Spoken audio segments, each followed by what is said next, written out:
Status begins to change, but what does that change look like? Here to tell us more about changes in mental status in the elderly is Nurse Christina Paris. Good morning. How are you doing today? I'm doing great. Great to have you along again. So, Thank you. What is the cause of mental changes as we age? You know, there's a lot of different causes, but I think the big thing to note is that mental status changes are not normal. So things like Alzheimer's, dementia, those are not normal either.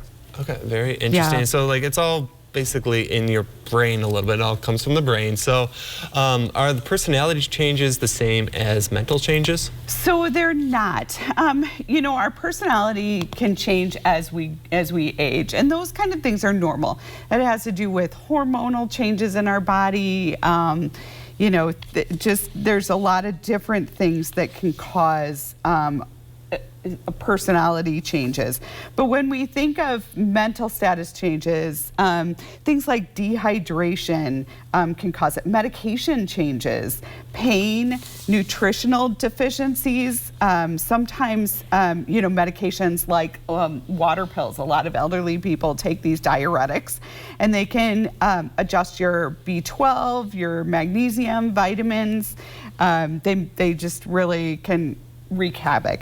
Hypoxia, electrolyte imbalances, different kinds of infections like pneumonia or bladder infections can cause really drastic changes in the elderly. Alcohol intake can affect you and cause a lot of confusion and delirium in older people. Also liver failure. And when people have a lot of high alcohol intake and then develop liver failure, that can cause a lot of mental status changes. And thiamine deficiencies, which is that Wernicke encephalopathy. It's kind of a big word, but really it's a thiamine deficiency, and that can cause mental status changes, vision changes, and changes with your walking. Interesting, interesting. So you didn't really mention about like getting wiser. Is that just like an old wives' tale, or is that an actual thing? I think wisdom just comes with maturity, but it shouldn't be confused, you know, with mental status changes. My aunt had an issue, which is what brought on this topic a few weeks ago, and was completely not herself. She's the kindest woman, and it made her a little aggressive.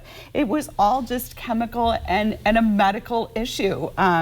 And my uncle got her to the hospital, but she felt so terrible. And it made me think, you know, we really don't talk about this enough. You know, we know about changes in kids, and when toddlers throw themselves on the floor in a temper tantrum, we expect it.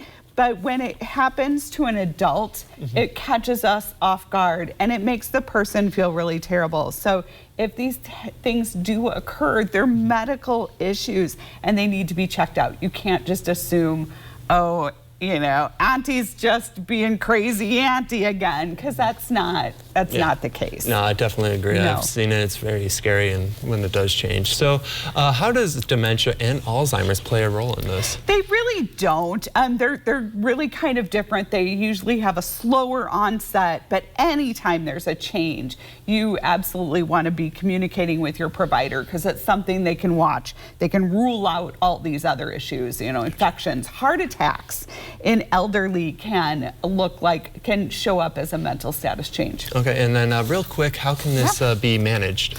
So there's a lot of things. You know, of course, we talk about good nutrition.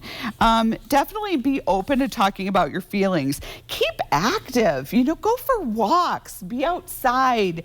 Those kind of things can help. Drink sensibly. So alcohol intake in moderation and in small amounts.